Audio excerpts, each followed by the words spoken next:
Hi everyone, thank you so much for having me here today. My name is Natasha. I'm a designer and creative director working in the Bay Area. My current role is with Sephora, which, if you're not familiar, is a global beauty brand. And I've been there about 5 years. I manage a team of designers and art directors, concepting and executing campaigns and branding projects that span across video, mobile, print, and our retail environment. Well, thank you. Well, thank you so much for being with us this afternoon. I have your slides pulled up, so just say next slide when it's time to advance, and the floor is all yours. Okay, great. So I chose this subject today not because I'm necessarily the world's top expert, but I have felt firsthand how damaging self-doubt can be. I think I'm really good at what I do, and I consistently receive positive feedback on my work, and yet, despite all this, I have this nagging, mean girl voice in my head, and it tries to constantly focus my attention on the negative. She points out all of my mistakes and plants a seed of self-doubt over and over again. But thankfully, I have learned some valuable tricks that help keep that voice in my head from taking over. It's my hope that by sharing my experience with you in an open and honest way, that I may help some of you also silence your self-doubts, or at least turn the volume down just a little bit. So next slide. So I wanted to just start with a simple definition. So imposter syndrome is defined as the persistent inability to believe that one's success is deserved or has been legitimately achieved as a result of one's own effort or skills. But I'm a visual person, so I'd like to give you a little visualization of this. So next slide. So this is what I think it feels like without imposter syndrome and without self-doubt. So maybe you have just gotten a project that you really like, or a promotion, or you started a new role you're excited about, and this is how at least I feel. You know, my brain is happy and I see daisies and everything is great. Next slide.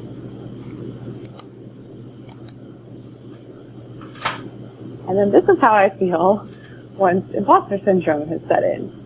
So for me, this shows up as starting to second guess everything. It often comes in the form of racing and repeated negative thoughts, and it can feel really confusing and overwhelming. Next slide.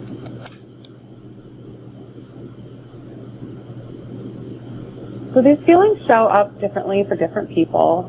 Sometimes we just can't internalize our successes. We may find ourselves making up a series of excuses to counter the compliments that we're receiving, or it can cause us to focus on one tiny and often really inconsequential mistake. Next slide, please.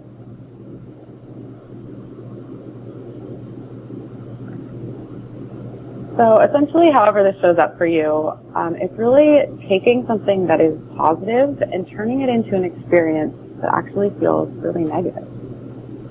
Next slide. So this is, can be really damaging. All of these sort of negative thoughts or ghosts in your head can have a lot of effects on us, and it may be that it causes resistance to risk-taking, which has all sorts of implications, not only in the workplace, but also in your everyday life. It can decrease job performance, cause low self-esteem, anxiety, depression, and burnout. Next slide, please. So, according to the Journal of Mental Health and Clinical Psychology, employees who persistently question their professional legitimacy may also be at a higher risk for experiencing adverse psychological outcomes with implications for career retention and advancement. So this syndrome is, it's preventing us from filling up the space that we deserve, and it's preventing more women from filling up the space in these higher positions. And this is obviously not a good thing. Next slide. So it's estimated that about 70% of people experience these imposter feelings at some point in their lives. And, imposter syndrome can affect people in all walks of life, but it over-indexes with women. So if we want to see ourselves succeed, it's critical that we learn to manage these negative thoughts. And the first step to doing this is to recognize that it's happening and identify how it's showing up for you. So this slide is showing you some different personas. So these have been identified by some research, and I'd like to just walk you through some key points for these. So the first one is perfectionist, and this is the one that I think I really identify with. If you fall under this bucket, you set extremely high expectations for yourself. And even if you're meeting, 99% of your goals or those expectations, that 1% just kills you and it can make you feel like a failure. Even small mistakes make you question your own competence. If you are an expert, so you may feel the need to just know everything. It's not enough that you know most. And this really comes into play a lot, I think, with job applications. So we've all seen these crazy long lists of requirements for different job postings. And if you don't suffer from imposter syndrome, you're going to put yourself out there. You might say, I've got most or enough of the skills listed. But if you are an expert and you suffer from imposter syndrome, you're not even going to go ahead and apply. You won't take that risk. And so that can be also really damaging and keep you from even reaching out for these opportunities.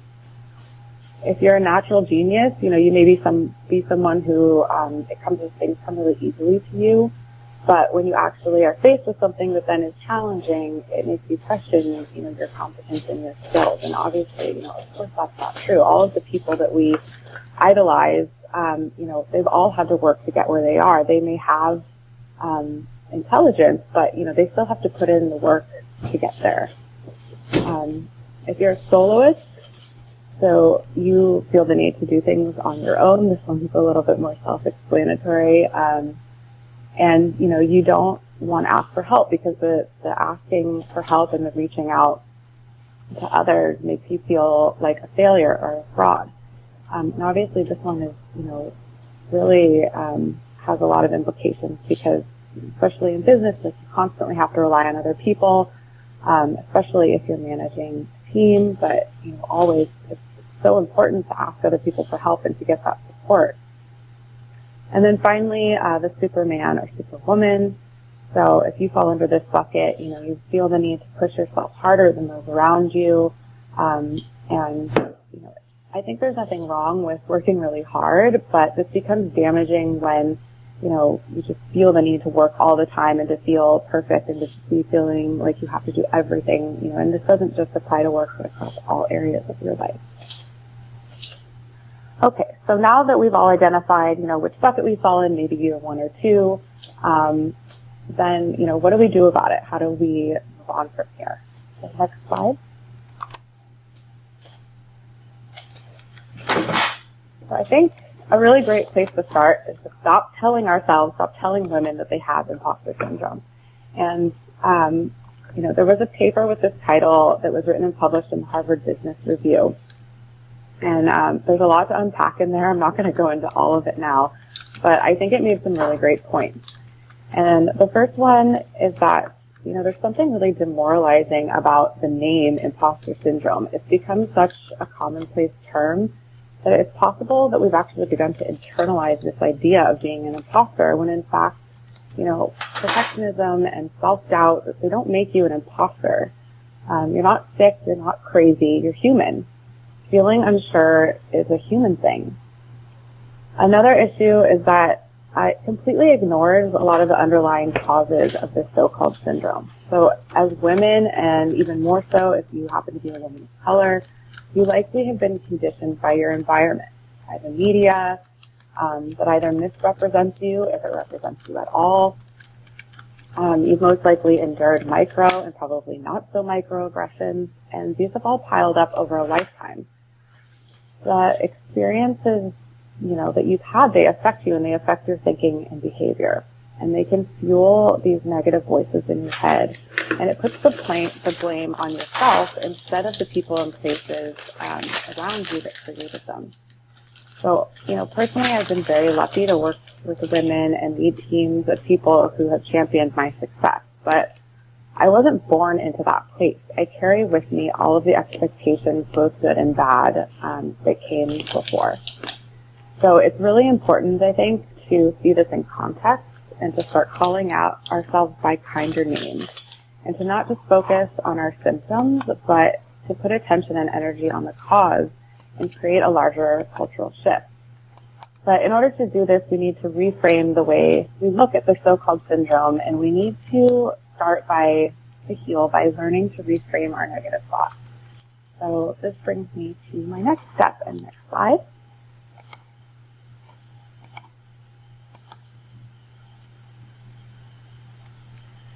Okay, so this is Brené Brown. Many of you have probably heard of her or even seen her famous TED Talks or Netflix special. But for those of you who aren't familiar with her, she refers to herself as a shame researcher. And I think there's a lot of correlation between her work and the effects of imposter syndrome. But there's one thing that she talks about in particular that really stuck with me. You can watch her whole talk and get the full story. But here's kind of the shorter version. So as humans, we really love to fill in the gaps in our narrative. We're constantly making up stories, and whether we're conscious of it or not. But we can condition ourselves to notice when this is happening and call it out. So what she says is, the story I'm telling myself is. And the idea is that you have to stop, ask yourself what that story is, and then fact check it for reality. And this has been such a powerful tool for me when negative thoughts start to take over.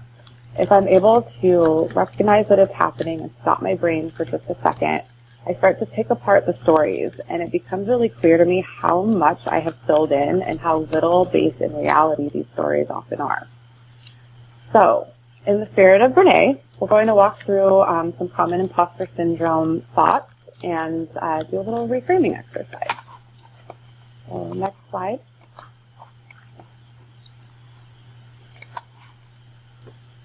All right, so I like to call this series the imposter defense.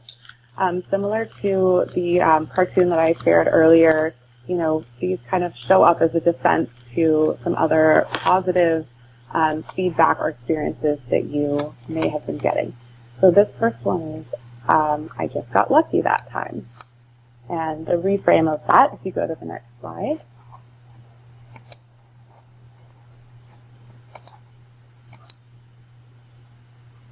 Okay, so my education, experience, and hard work led me to the right solution. So it may feel like luck, but if you really examine it and step back for a second, I think that you will realize that it's actually the culmination of, all of your experience, your education, and your hard work. Okay, next one, please. Okay, so this one, I just had the right connections. Okay, so the reframe for this, if we go to the next slide.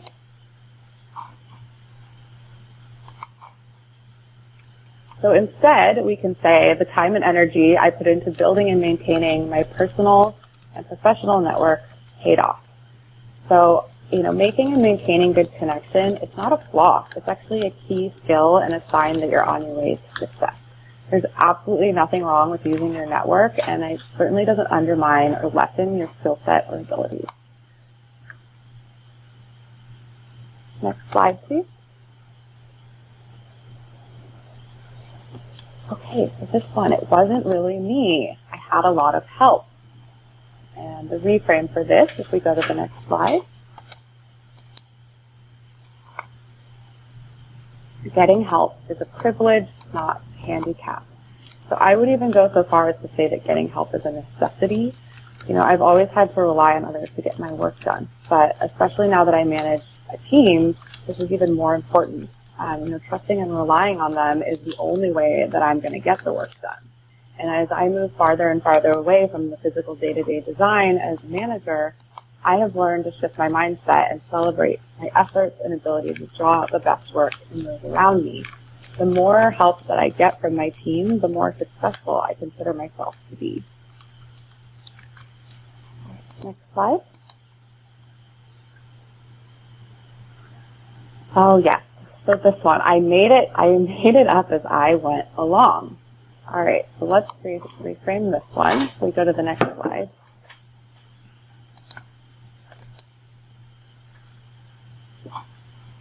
Okay, so instead, my strengths helped me navigate ambiguity and learn new skills, which led to success. So I consider myself to be successful, but I am constantly making it up as I go along.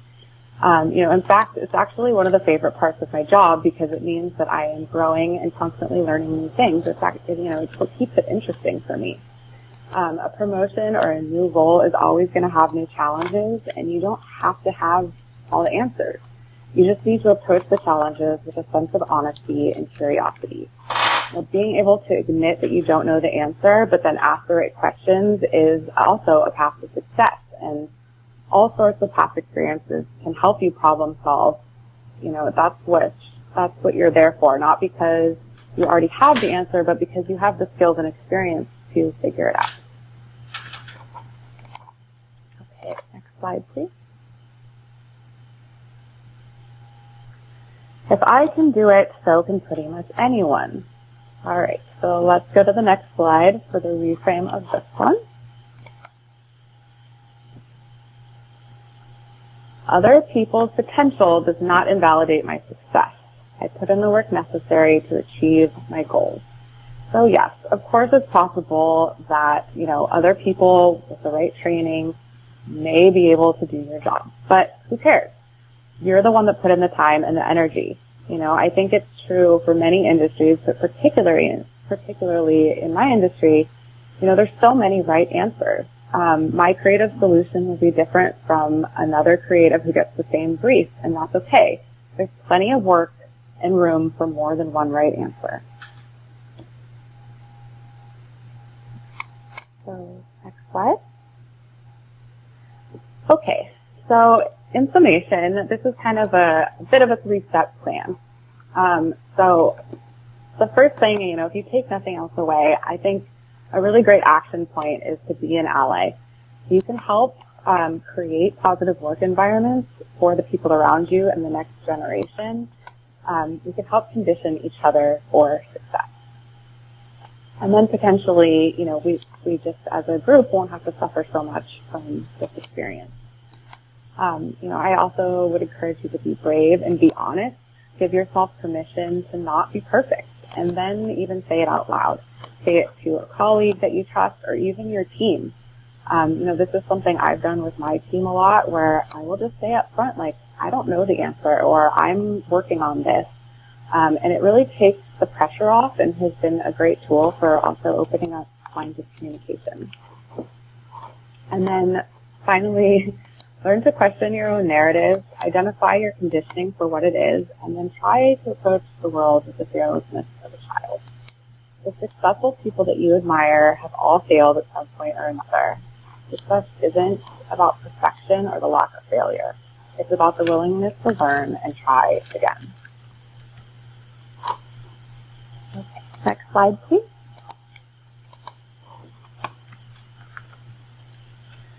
All right. So we're back at the happy brain. Hopefully this presentation will help you get back to this place. I really believe that if you come from a place of honesty and learning, that magic things can happen. But reframing your mindset takes time, so please be patient with yourself. Thank you. Well, Natasha, thank you so much for that fabulous presentation. So yeah, just a reminder, if anyone would like to ask a live question, you can hit 5-star. And I can unmute you and ask a live question. So we've had a lot of questions that have come in about confidence. So I'm just going to go try this question from Melanie. Melanie says, any advice for any good confidence sharing exercises? Sure. So I think, there's a lot of different things you can do, and it kind of depends on, your personality and how you work. I think practicing with someone, if you're someone who worries about presentations, for example, finding somebody that you trust to practice with and, putting in the prep is a good thing that can help with confidence. But I also think it's good to kind of write down all of the good parts about yourself. And when you, just don't focus on all the things that can go wrong. Like, just focus on the fact that, like, even if you don't do it perfectly, there's always something to be learned in that execution. And I think you kind of have to help take away the fears and just focus on the positive, and then it becomes a little less scary and hopefully will help you have more confidence. Well, that's wonderful. Okay, so I think we have 2 more questions, and then we'll wrap for the afternoon, because we've had a lot of questions that are very similar. So this next question comes from Casey, and Casey says, a colleague has imposter syndrome, and she micromanages every meeting, even if she's not the lead on a project, and it adds a lot of time to the meetings. What is the best way to put her at ease or manage this, because she can do the job? Okay. I mean, this one's a little hard because, team dynamics are always a tricky thing. But I would say, just coming from a place of like honesty and really wanting to truly help her, find a safe environment to talk to her about it in. It's not something good to call out in front of a team, but I think you can find a safe space to address it, and then make sure that, when you are talking to her about it, that it doesn't become, a blaming situation. Be careful with the words that you use, and talk about more how it would help the team and how doing these things, would kind of help everyone succeed. I think one of the things I've learned in being a manager is that, everybody hears feedback in different ways. Everybody internalizes feedback differently. And it's really important that when you're having conversations with people that you really take into account how they're going to receive it, and try to focus it around, what those behavioral changes will accomplish for the other person and not just yourself. Oh, that's wonderful. So I think this will be our final question for the day, and then we'll ask you for last thoughts.